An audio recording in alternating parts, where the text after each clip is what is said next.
বন্ধু, তুমি যতই পড়ো না কেন, সেই পড়া যদি তোমার মনে না থাকে তাহলে কোনো লাভ নেই। কেউ বিশ্বাসই করবে না যে তুমি পড়েছিলে। সবাই এটাই ভাববে যে তুমি ফাঁকি মেরেছো। কিন্তু এই কথাটা সত্যি যে অনেক সময় আমরা পড়লেও সেই পড়া আমাদের মনে থাকে না। তার জন্য বহুবার আমাদের সমস্যাতেও পড়তে হয়। আমরা জানি এই টপিকটা আমরা পড়েছি, কিন্তু যখন কেউ জিজ্ঞাসা করে বা যখন পরীক্ষার সময় সেই টপিকটার থেকে প্রশ্ন আসে, তখন আমরা সব কিছু ভুলে যাই, যার ফলে আমাদের অনেক বড় মূল্যও চুকাতে হয়। এত কষ্ট করে পড়েও কোনো লাভ হয় না, পরিশ্রম করেও আমরা তার ফায়দা নিতে পারি না। বন্ধু, যদি তোমার সাথেও এই সমস্যাটা হয় তাহলে এই ভিডিওটি তোমার জন্য। আজ আমরা এই ভিডিওতে জানব আমরা পড়লেও সেই পড়া ভুলে যাই কেন। আজ আমরা এই ভিডিওতে এমন 5টি কারণ সম্বন্ধে আলোচনা করব যার জন্য পড়লেও আমরা সেই পড়া মনে রাখতে পারি না। কোনো রকেট সায়েন্স নয়, একদম বাস্তব কথা বলবো, যেটা তুমি বুঝতে পারবে, যেটা আমি বোঝাতে পারবো। 5টি কারণের মধ্যে প্রথম কারণ হলো পড়তে পড়তে কিছু ভাবা। আমাদের মধ্যে অনেকেরই মনে মনে পড়ার অভ্যাস আছে। আমি এই অভ্যাসের বিপক্ষে নই, কিন্তু সবথেকে সঠিক উপায় হলো জোরে জোরে পড়া। মানে এতটা জোরে যে আমি যেন নিজের মুখের আওয়াজ শুনতে পাই। অনেক সময় আমরা জোরে জোরে পড়তে লজ্জা পাই, বিশেষ করে বাড়িতে যখন কোনো আত্মীয় স্বজন আসে তখন এই সমস্যাটা বেশি হয়।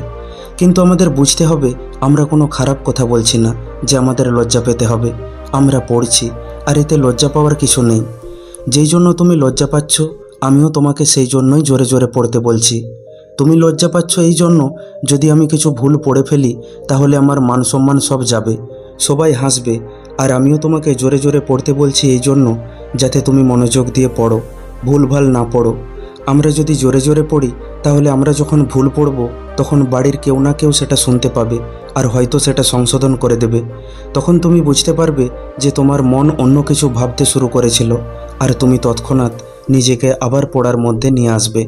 এছাড়া জোরে জোরে পড়লে আমরা সেটা নিজেও শুনতে পাই, যার ফলে সেটা মনে থাকার সম্ভাবনা বেড়ে যায়। আমরা ছোটোবেলাতে জোরে জোরেই পড়তাম, আর এটাই সবথেকে কার্যকরী প্রক্রিয়া। কিন্তু আজ বড় হয়ে মনে মনে পড়তে শুরু করেছি।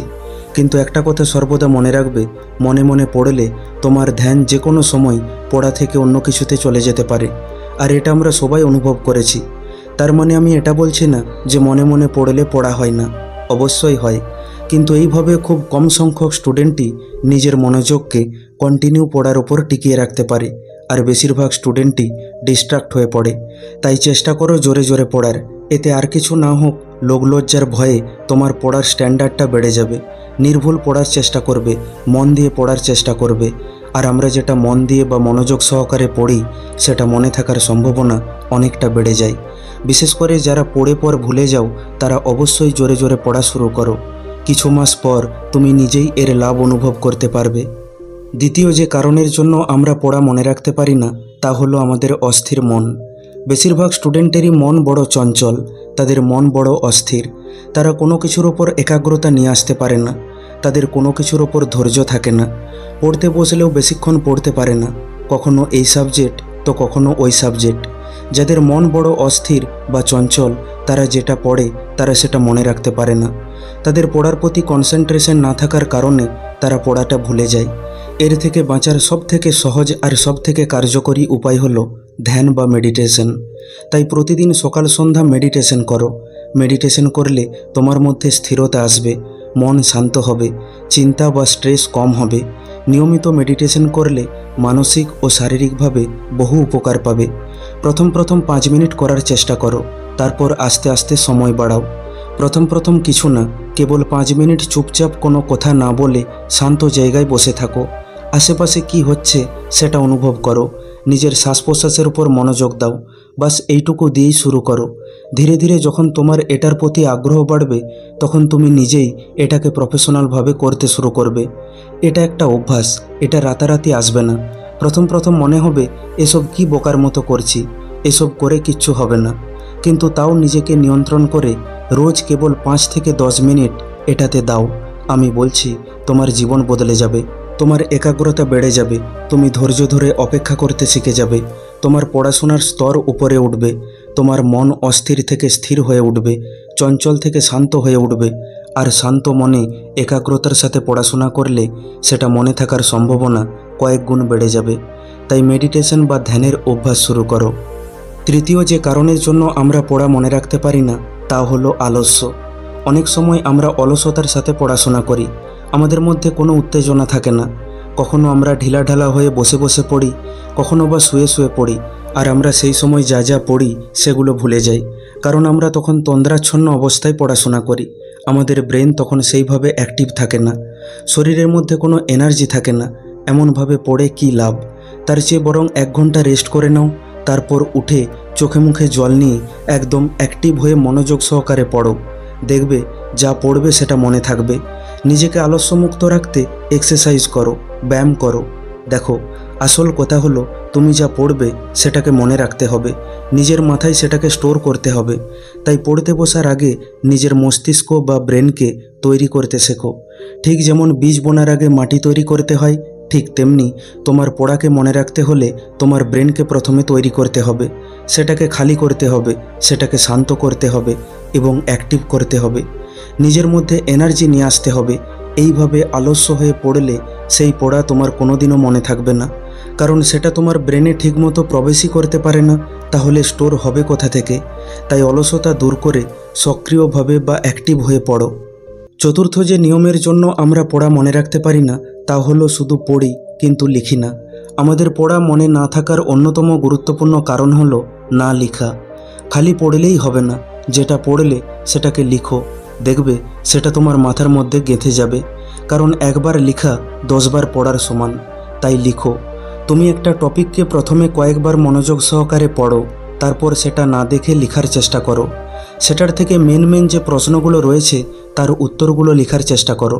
এরপর কোথায় কোথায় ভুল করলে সেটা দেখো, আর সেই ভুলগুলোকে সংশোধন করো। তারপর দেখো সেটা তোমার মাথার মধ্যে স্টোর হয়ে যাবে, তোমার ভুলে যাওয়ার সমস্যা দূর হয়ে যাবে। একবার লিখলে তবেই তুমি অ্যাকচুয়ালি বুঝতে পারবে সেই টপিকটা তুমি কতটা রপ্ত করতে পেরেছো। অনেক সময় দেখবে কোনো টপিক ভালো করে পড়ে নেওয়ার পর আমাদের মনে হয় এবার আমি এটা লিখতে পারবো, কিন্তু সেটা আমাদের মনে হয়, সেটা আসলে বাস্তব নয়। যখন লিখতে শুরু করবে তখন বুঝতে পারবে যে কি ভেবেছিলাম আর কি অবস্থা আমার। ভেবেছিলাম অনায়াসে লিখে দেব, কিন্তু এখন দেখছি সব ভুলে গেছি। তাই লেখার অভ্যাস শুরু করো, দেখবে ভুলে যাওয়ার সমস্যা দূর হয়ে যাবে। পঞ্চম যে কারণের জন্য আমরা পড়া মনে রাখতে পারি না তা হলো রিভাইজ না করা। অনেক সময় আমরা কেবল র্যান্ডাম পড়ে যাই আর পুরনো পড়াকে রিভাইজ করতে ভুলে যাই, যার ফলে আমরা একদিক দিয়ে পড়ে যাই আর অপর দিক দিয়ে ভুলে যাই। আর অনেক দিন পর যখন পুরনো টপিকগুলো পড়তে যাই তখন দেখি সব ভুলে বসে আছি। আমরা যদি মাঝে মাঝে সেগুলোকে রিভাইজ না করি তাহলে সেটা ভুলে যাওয়াই স্বাভাবিক। দেখো, কাটারি দিয়ে শুধু কেটে গেলেই হবে না, মাঝে মাঝে সেটাকে ধার দেওয়ারও দরকার আছে। প্রয়োজন হলে নিজের সাপ্তাহিক রুটিনে একটি নির্দিষ্ট দিন ঠিক করো যেদিন তুমি কেবল রিভাইজ করবে। রিভাইজ করার সময় পুনরায় সেই টপিকটা হুবাহুব পড়তে যেও না, তার বদলে সেই টপিকটার থেকে মেন কোশ্চেনগুলোর আনসার দেওয়ার চেষ্টা করো। তাতে করে তোমার সময় আর এনার্জি দুটোই বাঁচবে। দেখো, সময়ে সময়ে যদি একবার পুরনো পড়াগুলোতে চোখ বুলিয়ে নাও তাহলেই হয়ে যাবে, কিন্তু সামান্যই কাজটা যদি না করো তাহলে পুরনো বা জানা জিনিসগুলোও অজানা হয়ে উঠবে, আর তখন এর দ্বিগুণ সময় ও পরিশ্রম দিয়ে সেগুলোকে পুনরায় পড়তে হবে। তাতে সমস্যা আরও বাড়বে। তাই সময়ে সময়ে রিভিশনটা অবশ্যই করবে। বন্ধু, তুমি এই সাধারণ নিয়মগুলো মেনে চলো, দেখবে তুমি অসাধারণ পরিণাম পাবে। তোমার ভুলে যাওয়ার সমস্যা দূর হয়ে যাবে। তুমি যা পড়বে তোমার সেটা মনে থাকবে, আর ধীরে ধীরে তুমি উন্নতি করবে, ভালো রেজাল্ট করবে, আর আমি জানি তুমি পারবে। বন্ধু, ভিডিওটি কেমন লাগলো কমেন্ট করে অবশ্যই জানাও। ভালো লাগলে লাইক করে দাও আর আপনজনের সাথে শেয়ার করে নাও। এরকমই ভিডিও আরও পেতে আমাদের ইউটিউব চ্যানেলটিকে সাবস্ক্রাইব করে নাও। খুব তাড়াতাড়ি ফিরে আসবো অন্য একটি ভিডিও নিয়ে। ধন্যবাদ।